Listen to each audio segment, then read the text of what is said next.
Hello, and welcome to our webinar today. This is part one of a three-part webinar. So if you only registered for today, please take a moment right now and take a look at the chat.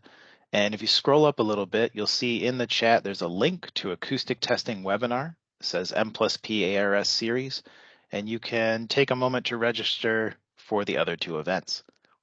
If you don't have time right now or you don't want to interrupt the webinar, you can always do it at the end. I'll send out just another reminder toward the end. So with that, let's begin. So this webinar series is about exploring acoustic test for launch vehicle qualification. Today we have M+P International and Acoustic Research Systems given the presentation, and I'll introduce our presenter on the next slide. Basically, what we're going to cover is the acoustic testing type of qualification test, which basically simulates the harsh environment on the ascent to space. This portion of the webinar focuses on an overview of acoustic testing options, of instrumentation, and data acquisition considerations. Your first presenter will be Eric Friedlander. He is CTO and co-founder of Acoustic Research Systems. He has a bachelor's in audio technology from AMU in Washington, D.C. And before he was with Acoustic Research Systems, he was a product manager at Harman Professional for the JBL Professional Tour sound portfolio. He's also been a DFAT engineer since 2009, so he has some experience doing this types of testing, quite a lot, and has 22 years of professional audio experience to boot. So Eric Friedlander, welcome. If you want to Thanks, Dale. hop in. Yeah, I do. And I'd be remiss if I didn't introduce our other presenter, which would be Dale Schick. So Dale is the application manager for M+P International in the US, and he studied computer science, acoustic, mechanical engineering at several institutions, including Berkeley, which means between the two of us, he is a much better guitar player than I am. He has extensive experience in environmental testing and research as applied to aerospace and over 14 years of test engineering experience in aerospace specifically. So Dale's got a lot of experience in acoustics as well as other sort of environmental test capabilities. So I'm really jazzed to be kind of working through this with him. So with that being said, yeah, next section. So we're going to cover the history of DFAN testing and some acoustic device selection, microphone and instrumentation selection, placement, planning, control strategies for DFAN testing, facility considerations and safety. We're also going to cover test article preparation and placement. And one of the sort of key goals here is obviously a lot of what we're going to talk about is the sort of combined ARS, M&P acoustic test solution. But within the slides, we've tried to place a lot of information that's just general knowledge, best practices would ideally apply to any sort of direct field acoustic test, whether it utilizes our approach or other ones in general. So hopefully there's a good bit of information that applies to the practice in general and not just specifically to kind of how we approach it. So Dale, let's get into section one.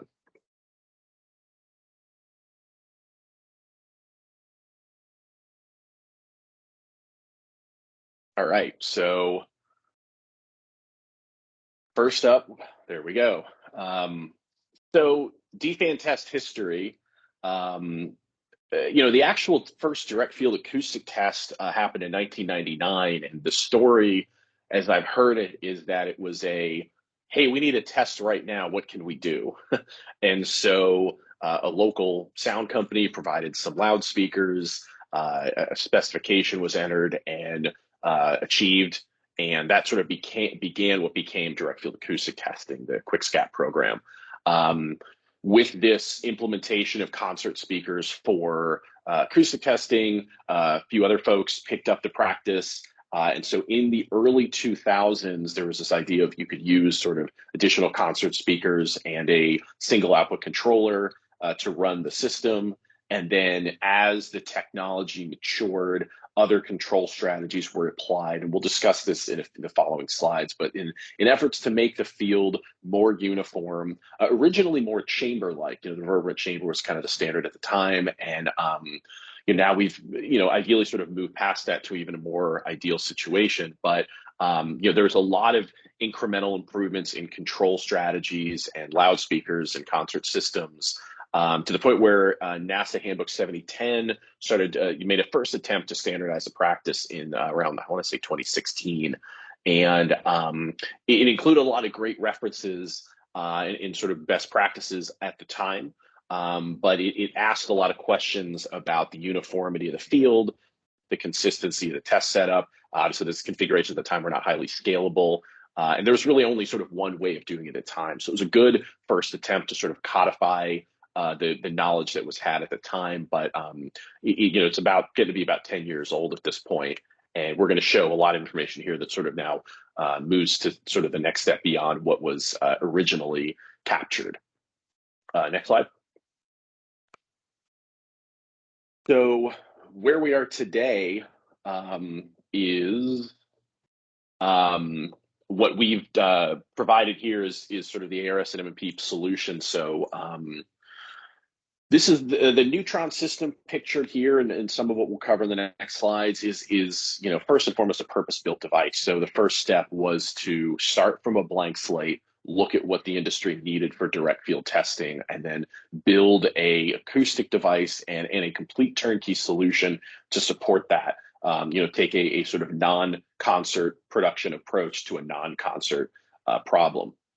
And this system approach with the control strategy employed offers several advantages.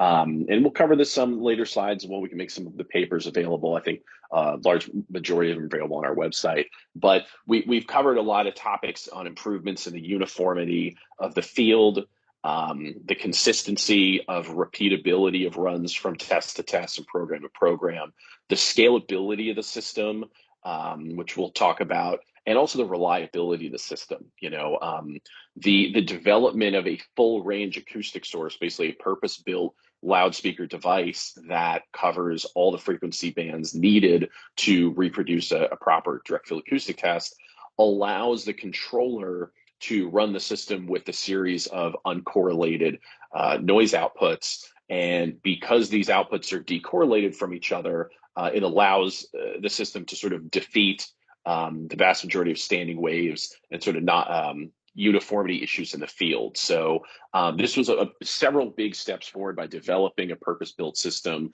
to pair with a true acoustic controller. So first thing I want to talk about from that, Dale, if you want next slide, is the uniformity. So high level, this just means that everywhere in the field is roughly the same frequency-wise. So obviously, there's factors that go into that. There's different ways to measure that. But the first thing that comes up is frequency response. You've got microphones all in the field. You're looking for the frequencies all to be as even as possible.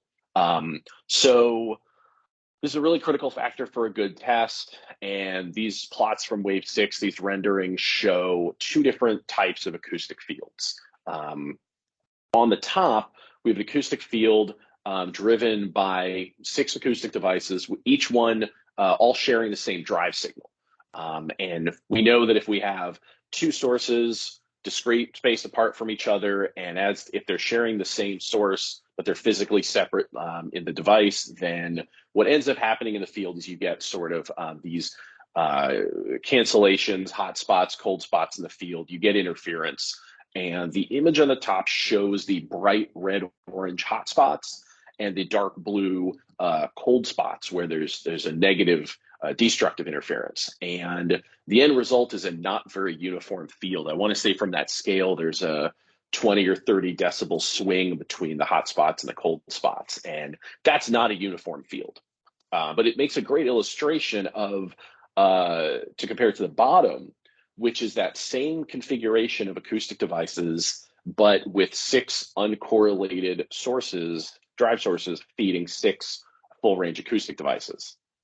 And you can see that because the sources are uncorrelated, separate from each other, and the acoustic devices are full range, you don't have different band passes of subs and high frequencies all together, then you're able to achieve this really uniform field because you're not getting the interference that you would if everything was sharing the same source or if everything was partially coherent. So when we talk about a coherent or correlated system, it's typically what happens on the top. When we talk about an incoherent or an uncorrelated drive system, that's what you see on the bottom there, where you're not getting those constructive and destructive interferences. Next slide.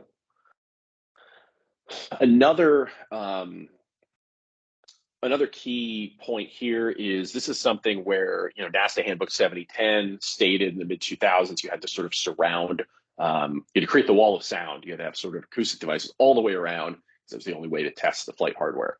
By developing a full range source, an acoustic device that doesn't require different band passes for coverage, you not only remove some of the challenges and troubles with trying to time align and get all of your sources working together between different band passes, but you also enable this nice open circle setup that allows technicians and people to walk in and out, while also creating a uniform field in the middle where the flight hardware itself actually is. So it's a newer way of thinking and a new way of doing this, but you get improved uniformity and improved access during testing as well. Next slide. And another key point on uniformity is that we're looking at the field. We want to look at the field in three dimensions. Coming from this background of reverberant chambers, it's sort of assumed that sound is bouncing around and diffusing and randomizing to a point where it's pretty much the same everywhere, horizontally and vertically, everywhere you look.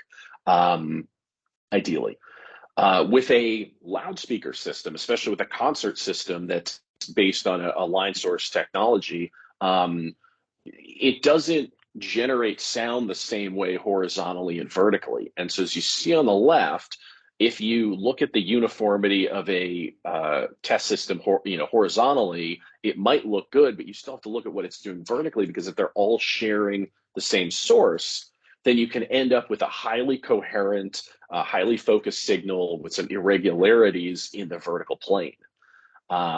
And if you look on the right, the way that we're able to deploy the neutron system, having a full range source with full range acoustic devices, means that we get that same incoherent behavior, that same decorrelation of sources, both horizontally and vertically, going up the column as well, which gives you a much more uniform field and gives you much better excitation of the unit under test. Thinking about the field in three dimensions and not necessarily just from that top-down view. Next slide. So we've got sort of this idea of a uniform frequency response all the way around, up and down, and then we want to sort of think about coverage. How are we going to cover our unit under test in this acoustic field? We want to go all the way around it. So some systems do that by building up a complete wall all the way around. Our system's able to do that by having a sort of a wider, more directive coverage that allows you to have spaces between them.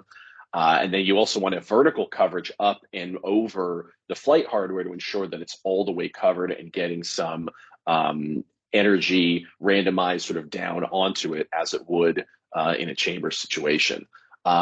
This is just sort of a best practice in general. There's several different systems in the market that can do this, but they're all going to have some degree of coverage conversation where we want to make sure we get all the way around the unit under test. We want to show that there's uniform coverage all the way around, and then we want to demonstrate that we're getting vertical coverage as well, all the way along the sides and up to the top.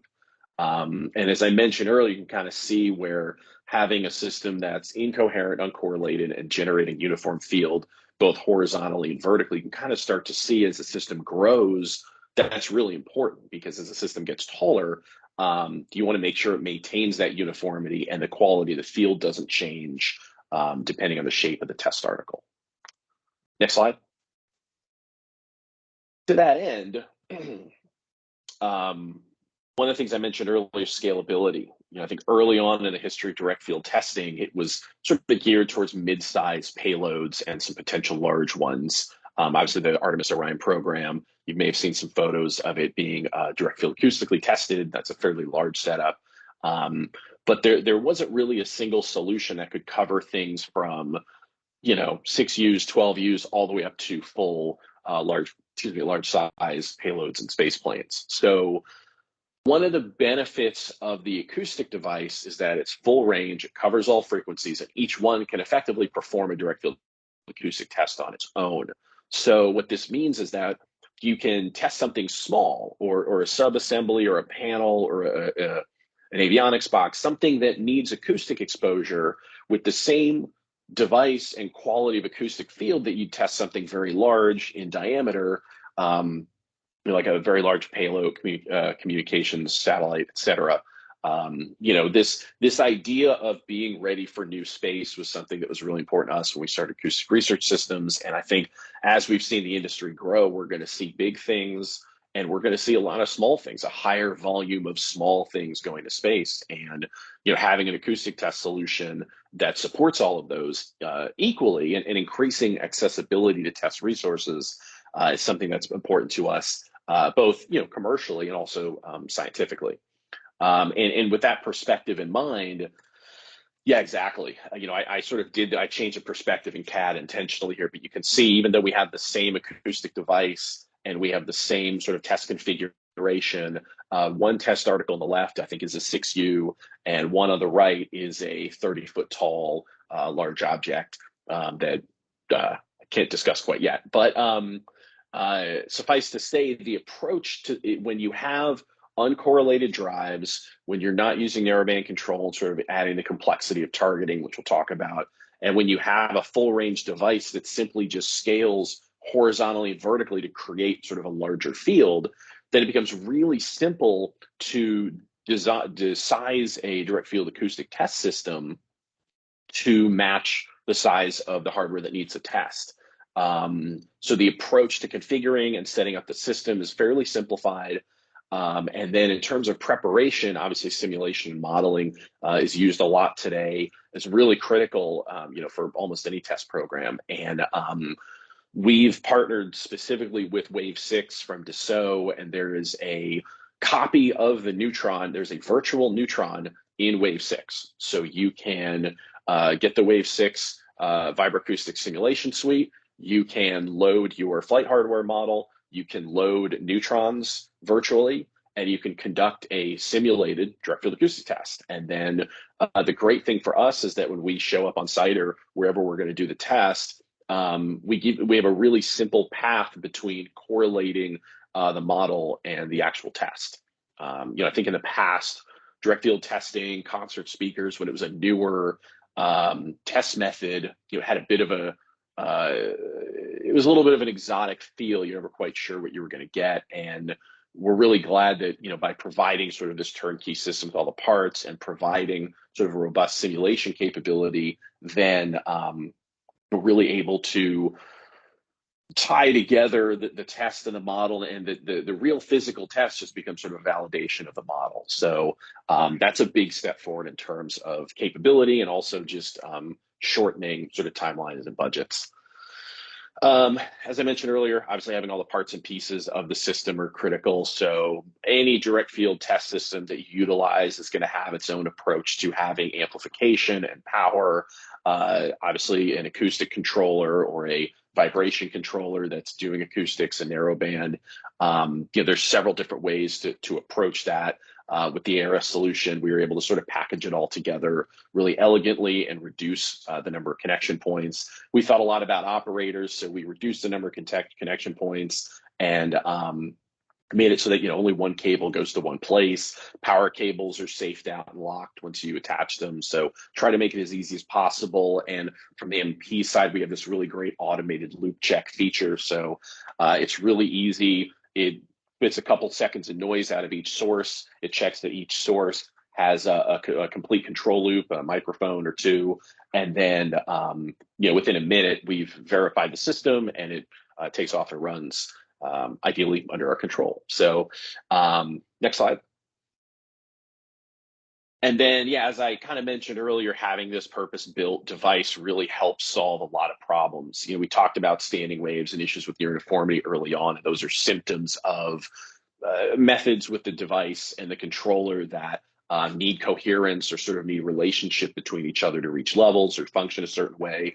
So by having this purpose-built device, we're able to eliminate a lot of those issues and not address the symptoms, but solve the problems. We also need a lot less devices, so you have a lot less parts and pieces. Every one Neutron device represents 3 or 4 concert line array systems and 2 or 3 subwoofers. So it's a lot less cabling, a lot less points of failure, a lot less complexity in the system. It's a lot easier to make it uniform. As mentioned earlier, it scales. And then we ARS typically goes on site, does a test with the customer, packs the system up, and leaves. But we have some customers who own a system and have sort of a high rate production environment, and they're able to be trained on the operation and usability of the system. And they can run it themselves within a day. So all of this kind of the device selection all the way through kind of makes all the things we discussed possible. So next slide, I think, is on microphones and instrumentation, and I'm going to hand over to Dale for a minute. Thanks, Eric. So the ideal microphone for both monitor and control for this type of system is a free field type. Free field microphones sample the acoustic field as if the mic wasn't present, so they can be mounted pretty much however is convenient. The type of microphone that we've selected and that we recommend is a small diaphragm microphone. It has a high sound pressure level rating and a small form factor. And the one pictured here is from PCB. It's the model 378A12. And it's actually two parts. There's a 1/4 inch pressure pre-polarized mic, which is the little top part here. And then there is a preamplifier, a 1/4 inch preamplifier just below. So these two are set. You can separate the two. If one is inoperable, you can change them out. And it has an extremely flat response across the frequency range. It's about plus or minus 2 dB from 5 to 20,000 hertz. And a typical test range for launch acoustics is about 20 to 10K. So it's perfectly well suited from a frequency range standpoint. One important aspect of the microphone selection is the dynamic range. This one has less than 3% distortion up to 182 dB, and that's RE20. And this is important because the crest factor of an acoustic test can be much higher than the nominal test level.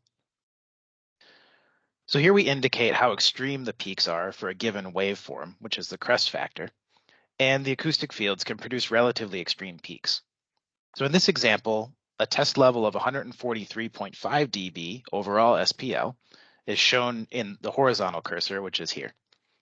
The peak values, however, appear to be just under 156 dB. So testing it for 150 dB, for instance, to scale the test up to one of the higher level tests that we do, would raise the peak values in this example to over 164 dB. So at that point, you say, well, so why do you have 180 dB headroom? And the reason is you got to leave headroom to measure signals that are within the abort range of the test. So you've got to maybe plan for something to happen within the test that could be slightly over in terms of maybe the reflection of a test article or some other system that's unplanned for or uncontrolled within it. And that's why we choose a microphone capable of 182, because then we can accurately plot anything that's even above that test. So it's also important to consider when you're operating these microphones, the altitude of the test location. As tests performed in Denver, which is roughly, 5,000 feet, would require more energy than those performed at like Cape Canaveral in Florida, which is at sea level. In addition to the elevation, temperature and humidity will also affect the microphone's response. So it's best to calibrate the microphones for each location and also when it's been acclimated. So to mitigate these factors, what we do is to use a microphone calibrator like this one. This is a Larson Davis Cal 200. So at 1,000 hertz, it puts out 114 dB or 94 dB, depending on your dynamic range. And you can go around and use these whenever the elevation, temperature, humidity have measurably changed. Moving beyond microphone selection, we're going to take a look at the response of the device under test. In this example, we've got two types of measurements, and they're compared to help determine if the acoustic excitation covers the excitable modes of the test article.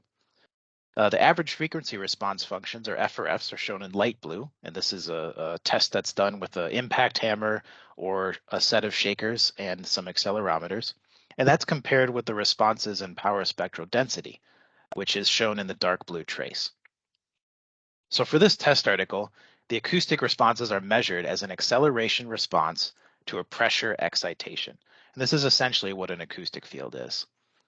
Responses are typically under 50 G peak for most test articles, so 100 millivolt per G accelerometers are common, but 10 millivolt per G accels, which have a range of 500 G, may also be used for highly resonant parts, as they can sometimes be ranged to by the measurement hardware in order to reduce noise. These can be ceramic or quartz, but ceramic is most common due to the simplicity of the IEPE or ICP signal conditioning. So we talked a little about selecting the correct microphones and accelerometers for testing, but what do we do with them once they are selected? And for that, I'll pass it over to Eric and to discuss the placement and planning of the instruments. Great. I don't know. What do we do, Dale? Great. So, on the topic of microphones, we employ two types of microphone groups, I would say. They're all the same mics, it's all the same signal, it's all the same field, everything Dale covered is same for both. But what we call control microphones are just that. They are there to control the test. They are tied to the drive outputs, and they are ensuring that the test meets the acoustic profile that the customer has input. Typically, control microphones are placed according to the supplier's specifications, their control strategy, their recommendations. Our approach is that if you're using a full range source and a full range acoustic device, and you don't have to target specific locations in the field for them to be uniform, we have a good bit of flexibility with our control microphones as long as the microphone hears its source well. So we have a good bit of flexibility in where the mics go, but we want to make sure that each control mic hears the source that it's controlling is in front of the neutrons it's working with.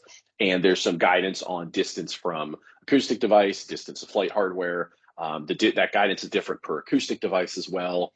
The neutron being much deeper than a concert system, we're able to generate all the frequencies in the box. So by the time it gets to the front, we have a really fully formed, full bandwidth wavefront. We can be much closer to flight hardware and mic much closer to flight hardware. However, as I'll discuss a bit too, you start miking too close to flight hardware, you're hearing the boundary, layer, the boundary area of that device and potential interactions it might be having. So cover that in a bit. So control mics are really important for controlling the test. Measurement or monitor microphones are really important for quality assurance. They are not in the control loop. They're just sensors in the field. They're just microphones in the field, capturing the field between the control microphones around the test article and ensuring that outside of the control loop, you're getting the quality of field that you think you're getting. This is really important with partially coherent systems because they tend to work around sort of a set location of control mics, and you want to make sure that outside of those locations, the field is uniform. But in any test, the image we have here was a very early test Dale and I did several years ago, where we utilized that array of microphones to confirm that the control microphones, which are around the outside, were capturing the same acoustic field that the monitor microphones were seeing over the flight hardware, and also at a higher location to make sure the field was uniform vertically as well. So next slide, please.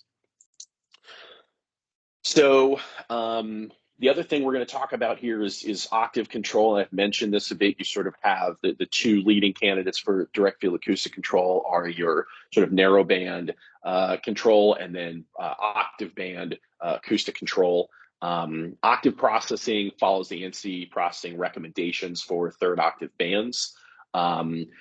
There is a reference trace down the middle you see there that's set by the customer, essentially. When us as a vendor, customer tells us what they're looking for, we can help put together recommendations. Sometimes it'll just be to a single launcher. Sometimes it'll be an envelope of multiple launchers if you don't quite know what you're going to go up on yet. Sometimes they're based on a workmanship spec and have nothing to do with it with the launcher. But that's our target profile. We set alarm lines around that. So if the system starts to overshoot or undershoot a bit, it works to correct that in real time. And then there are abort lines should there be an anomaly. The really cool thing about using an acoustic controller with third octave band control for an acoustic test is that the control loop time of the acoustic controller is 1 second. And so every second it's sampling the acoustic field, taking measurements, looking at each frequency band and making adjustments in real time to make sure you're maintaining uniformity, not just in that instant, but throughout the entire course of the test. This is really big because if you're using an exponential averaging technique and you jump up in level, it assumes your acoustic test system is linear. It might not be. It assumes the response is linear. It might not be. And it's going to take several 5, 10, 15 seconds, depending on how many degrees of freedom you've selected, to build up an average and start making control changes. So if you're running a 60-second direct field acoustic test and it takes you 10 to 15 seconds to make your first control update, you might only get a few updates in before the end of the test, but that information might be obfuscated in the time of the averaging. So we feel it's really important to not only use this shorter, more responsive acoustic control, but also then, as Dale will sort of talk about later, look at the time histories from the microphones in a linear average and kind of see how everything played out over time as well. Next slide, please. So we have third octave control, and as I was talking about control and monitor microphones. So if you think back to one of those very early slides where I showed the coherent setup, the single source feeding all the devices, and then below it I had that colorful picture of 6 sources feeding 6 devices, the incoherent or uncorrelated drive approach. What we have here is now the third octave plot of the responses from the control microphones, a 60-second linear average of the full time at 0 dB. On the left, the single drive, all neutrons coherent response microphone measurements. And you can see they're fairly uniform. Everything's roughly within the alarm lines, give or take 1 or 2 places, but overall, that's not a bad test. On the right, you see the uncorrelated or incoherent approach, and you can see better uniformity. All the control mics are on the reference. So over that full 60 seconds of exposure, we averaged out effectively to the reference in all bands. Why this is important is, yeah, exactly. Next slide. Yeah, perfect. Why this is important is because that monitor array that I just showed you in the previous picture where we placed it over the mock satellite in the middle, on the left, you can see there's some really big discrepancies between what those monitor mics are seeing and what the control mics were showing in the previous slide. This is because of what I showed you in that earlier image of the hot and cold spots. You're going to have hot and cold spots when you have these correlated sources or coherence between physically discrete sources in the same test configuration. So that's what standing waves or interferences look like in the circle. Granted, the approach we took was to exacerbate that. We only use a single output, but it sort of proves the point there and gives a powerful visual. Where on the right, the monitor microphones in that same array over the test article, when we're using those 6 uncorrelated sources to 6 uncorrelated acoustic devices, gives us that really nice uniform response that we saw in the control microphones. And the fact that we have good agreement between control microphones and monitor microphones, especially in frequency response, that's one sign of a really good acoustic test. Next slide, please. So I kind of mentioned this a bit earlier, but just best practices, there's not a ton of great guidance on best practice for control and monitor mics in NASA Handbook 7010, especially because there's really sort of only one way to do things at the time. The number of control mics, sort of ironically enough, matches the maximum number that the controller could support at the time. So moving forward, we've tried to establish some best practices. We're working in an industry group with some other vendors to help sort of make that more clear. I just received a test specification from a potential client the other day that referenced NASA Handbook 7010, and there's some similarities and there's also some differences based on now we have different control strategies in the marketplace as well. So from our standpoint, control microphones, first and foremost, you're going to place them per your supplier strategy. We have a control strategy that works a certain way at the M&P controller. We have an optimal way of placing control mics that we can demonstrate shows uniformity and decorrelation all the way around the acoustic field. Your control microphones need to have a good vision, needs to kind of see or hear sort of the source it's controlling, in the colloquial sense. You want to control widely, you want to control all the way around the test hardware and also vertically as well. If you put one ring around the middle, that might tell you one thing, but if you have a 5, 10, 30 foot tall test article, you want to make sure that you're controlling vertically as well. And you want to be careful that you space well between the source and the device under test. As I said earlier, if you get too close to a source that isn't generating a full bandwidth wavefront yet, you're not going to capture all frequencies and control evenly. If you get too close to your flight hardware unit under test, you might start capturing resonances or absorption from the test hardware in the microphone, and that's going to affect your control loop. So it's good to find that happy medium between the two. And then the monitor microphones, one of our practices is kind of work with our customers and let them kind of drive that conversation. Where do they want to see uniformity? Obviously, we make recommendations. They might want to tie back to a heritage test mic locations. They might have certain instruments in areas that they want to sort of get extra confidence around. And so we'll sort of place one or two in that area.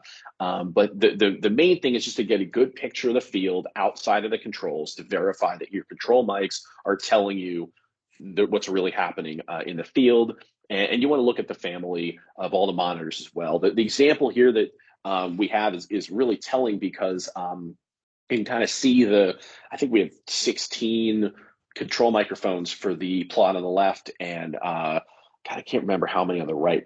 Looks like probably another 12 to 16, and for monitor microphones. And we were able, this is actually part of a demonstration we did for a client, and we were able to show them that even though the monitor microphones were in the gaps between the acoustic devices, between sources, near to the flight hardware, actually looked a whole lot like that. Thank you, Dale.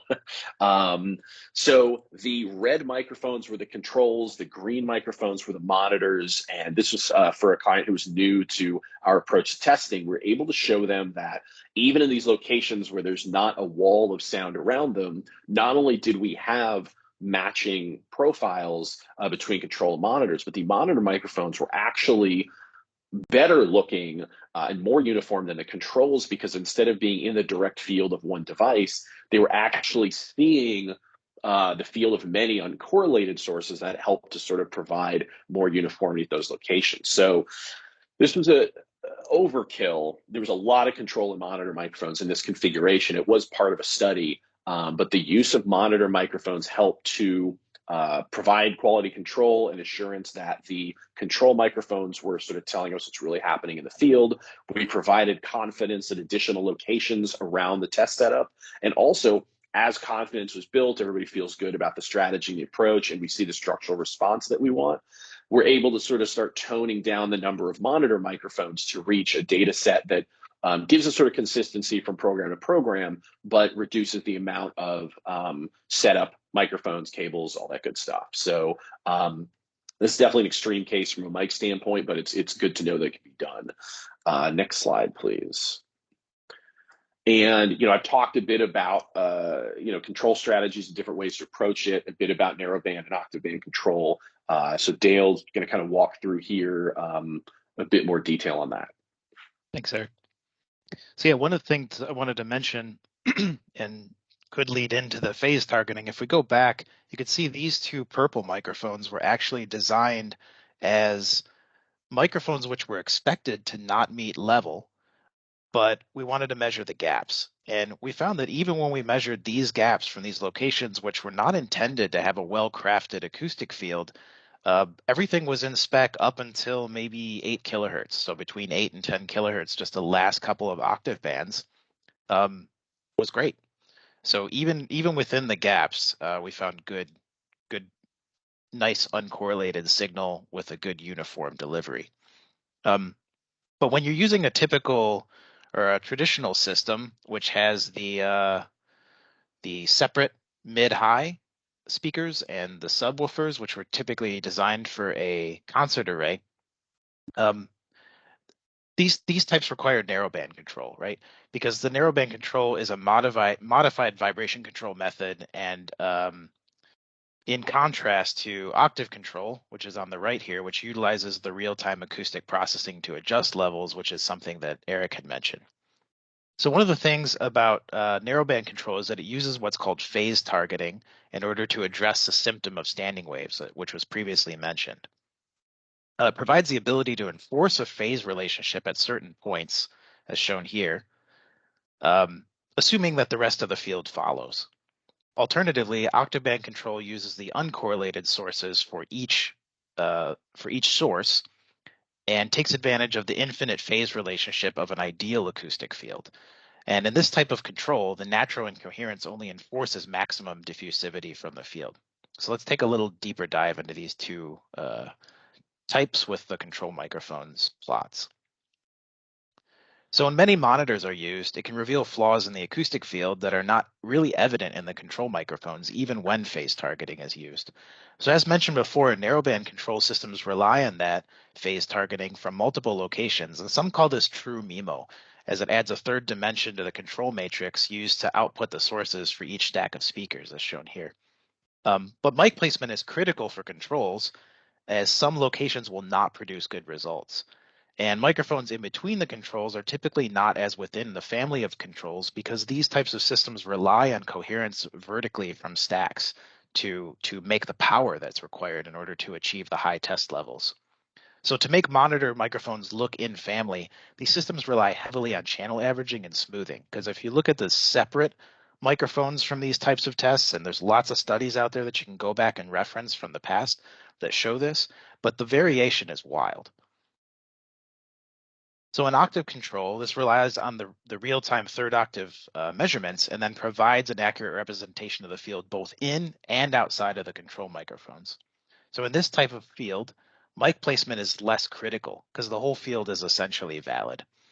The microphones in between the controls are more in family with the control plots, as you can see here on this monitor microphone plot on the right. And in this type of system, true MIMO, as it's called, would actually be a detriment because it would enforcing the phase relationships only increases standing wave propagation. I mean, that's acoustics 101, right? If you want to boost a signal, you basically enforce the phase relationship. So how do we know this though? And it's not just a theoretical thing. We know this by validating our assumptions with heavily verified microphone placement over multiple configurations. So in the original study where we did the gap study, it seemed to show that all of the microphones were specifically within like a kind of a vertical ring. Um, so we wanted to expand that a little bit. So by keeping the control locations static and varying the monitors over many tests, that we could make a cloud of information available from all these monitor microphones, which are shown here in gray. We even changed the speaker locations, moving them further away, and that did not have an effect on the results and only required more power to achieve the same level. So the monitor microphones were well within the family, both octave and spectral domains. When plotted in third octave or in spectral, we used PSD or power spectral density. So the wild thing that we found is that the bigger this configuration, the more uniformity we see in the field. And this was surprising, but it kind of goes in hand with this ideal acoustic field is a infinite point of uncorrelated sources, right? And this gives you users of this type of system the benefit of selecting more power when it's needed or more uniformity, because large flexural absorbers like solar arrays may require more uniformity, whereas electronics packages or small sats may require more power. So when setting up these kind of tests, there's a couple considerations that you want to make in terms of the facility. And because today is basically an overview and tomorrow's a little bit more of a deep dive, I'm going to pass it back to Eric, and he's going to go a little bit into facility safety here. It's just an overview. Awesome. Yeah. Yeah, no, thanks, Dale. Yeah. This is something we wanted to cover just from a high level because if you go to the that first slide of facility safety, first and foremost, the NASA Handbook 7010, which is one of the only docs out there, shows that quote for safety considerations, talk to facility safety personnel. So, Dale, all right, sorry, did you flip slides? Yeah, thank you.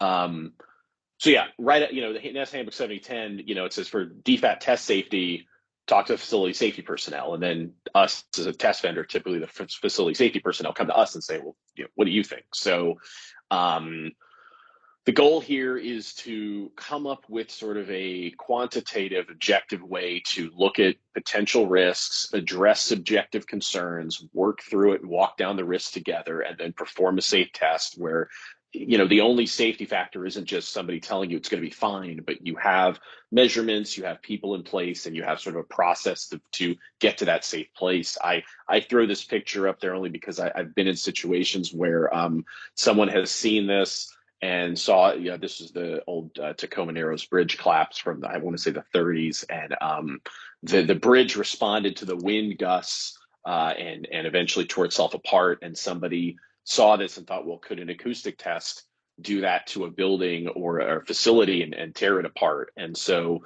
I think it's always good to try to get everyone's input, both from a scientific side, if they have some subjective concerns, to pull it all together. So next slide, there's a few kind of thoughts and topics on how to do that. So the process that we typically utilize, first and foremost, is to identify the key stakeholders, who's involved from a safety standpoint. We walk the site together months prior to the test, and that's where we sort of together identify items of note. We see things, we talk to involved parties, facilities management. Everybody sort of brings their concerns to the table, whether it's a doorway, a light bulb, or something they saw that they think might have a negative impact on something, or some of it's just education on sound pressure levels and how the universal square law works. And so we bring that all together, we codify it to a single document. We like to list it out, and then to the degree that the customer is comfortable, we go through and assess each risk. How much risk is it? What can you go back? Sorry. How much risk is it?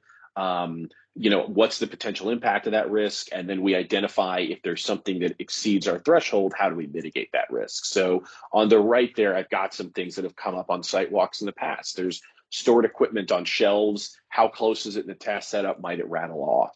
Sensors, sprinklers, fire suppression systems, flight hardware from other programs might be exposed to, peripheral levels below the test. Do they care? Is that something we need to be conscious of? And then obviously the bottom there, most importantly, personnel. Are there offices? Are there people? How do we secure doorways? How do we tell people when to put earplugs in? Do they need to put earplugs in? All of these things kind of are part of this process that we put together. Next slide, please. And so the end result is, as Dale was getting me to, this is an example of something we did with the customer where we walked through their facility, identified each item, came up with a proposed mitigation should they be needed to contact, and then we went through and did a risk assessment on each item to determine how concerning was this risk, what's the likelihood of the risk, and the intent, the severity of the potential outcome. So there is a process that you can put together to work through safety concerns. It doesn't have to be sort of black magic or a just, trust us, it'll be fine. You can go through and do this sort of quantitatively. Next slide, please. And again, we involve facility safety folks, HR folks, because there's a lot of different things that come into play when you're talking about human safety. One key thing that we took away was, we referenced the OSHA standards in the U.S. For acoustic exposure in a workplace, but some NASA facilities actually have a even more stringent requirement, and so we just integrate that into the safety plan. And it's important to note too, your typical acoustic test with our system only lasts about 2.5 minutes.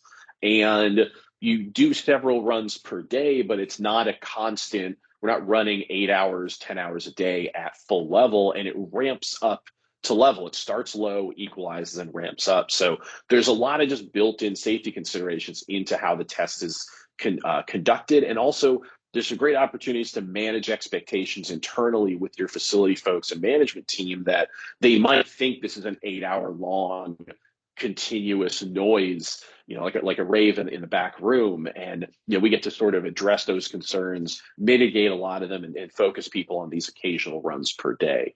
Next slide, please. Another thing we talk about too is the inverse square law. Sound falls off over distance really quickly is sort of the practical application of that. And we talk about some realistic levels, for sound exposure. If we're doing an acoustic test at 140, it's lower outside the circle. By the time it gets to a potential place where there might be a hallway or people, it's at the level of a concert or a leaf blower. And if there's concern there, the exposure, then PPE can be applied, and that's going to give you 30 dB attenuation right there. You're back down to the level of speech or even a vacuum cleaner. So the other thing too is you can sort of represent acoustics as a sort of random oscillating 0.01 psi load at like 140 dB. And again, when you're thinking about the acoustic tests, the pressure it creates and how it might influence walls or structures, it's really not all that much when compared to, let's say a building is designed and built to withstand a hurricane per the local building code. You can sort of calculate the forces of a hurricane force wind.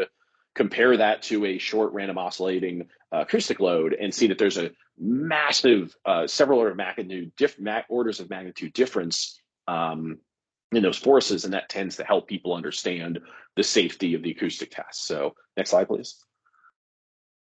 This was just some examples from our facility at ARS where we had a unit in the circle in the middle. We got 30 feet away. We saw a 16 dB reduction. We start going behind walls. We start going to the far corner.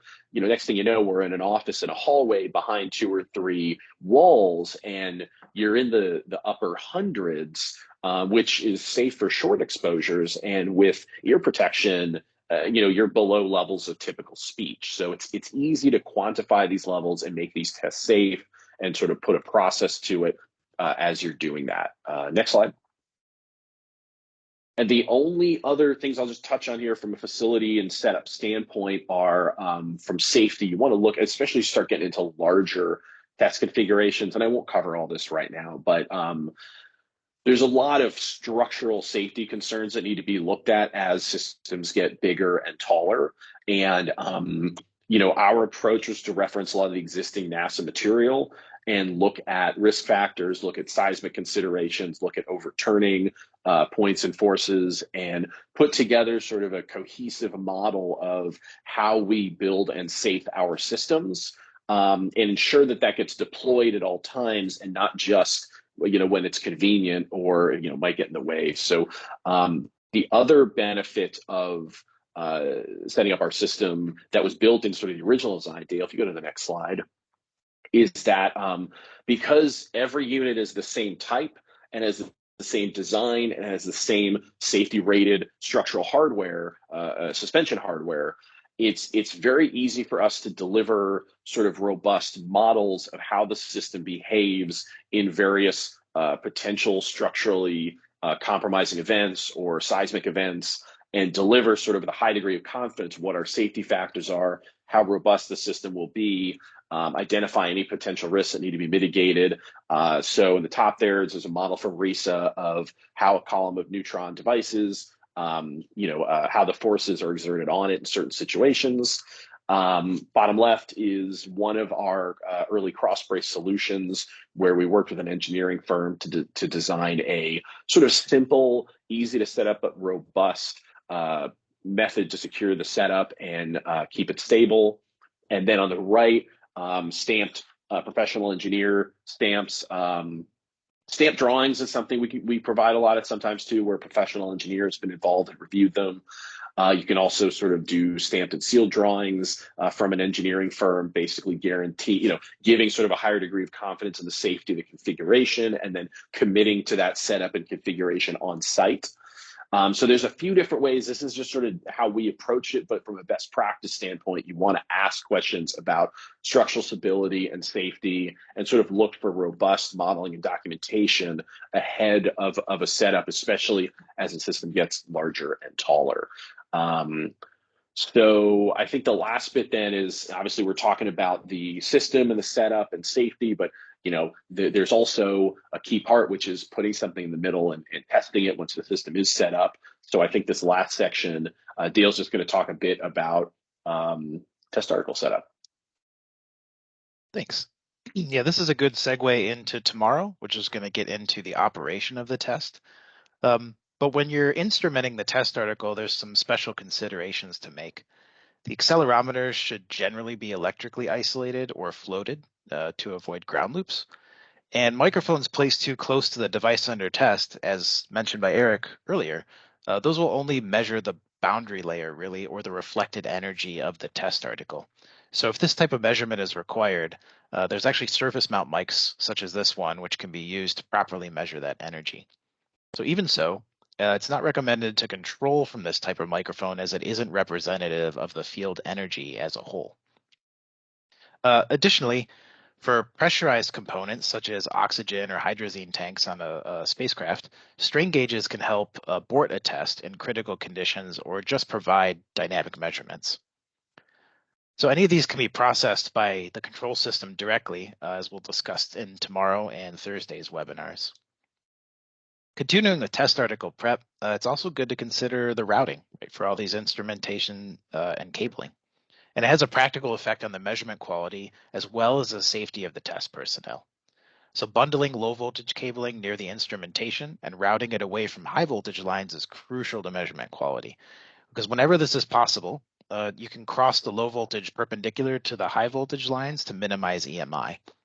And furthermore, these breakout boxes, such as this one shown down here, and other methods of instrumentation bundling, those can all help reduce trip hazards in and around the test. It's also important to consider that instrumentation stands, such as booms or stands, are going to take up floor space, right? And this is needed for test preparations, often around the spacecraft or test article. And alternatives to these types of stands can be fixed booms, which can be attached to the acoustic devices directly, and that frees up floor space, or we've even seen them hung overhead if the room can accommodate such fixturing. Lastly, the method of mounting the test article can affect the workable space inside the test area, as well as the boundary condition of the response. So from an analytical standpoint, this is something you want to think about. Some of the options are rolling dollies or carts, as you see here, this one. Fixed base stands, which the device under test is craned into position, is a possibility.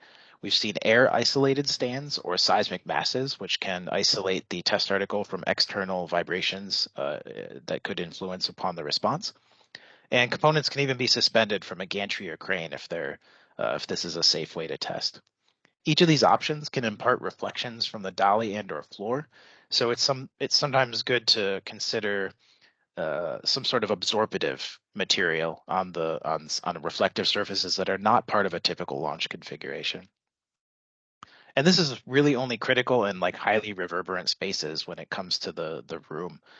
Um, really even in like a highly reverberant room when you have one of these tests going, it's in the near field of the acoustic device anyway. The device under test is really truly in the near field, so it's not very typical that the room would have any kind of effect, you know.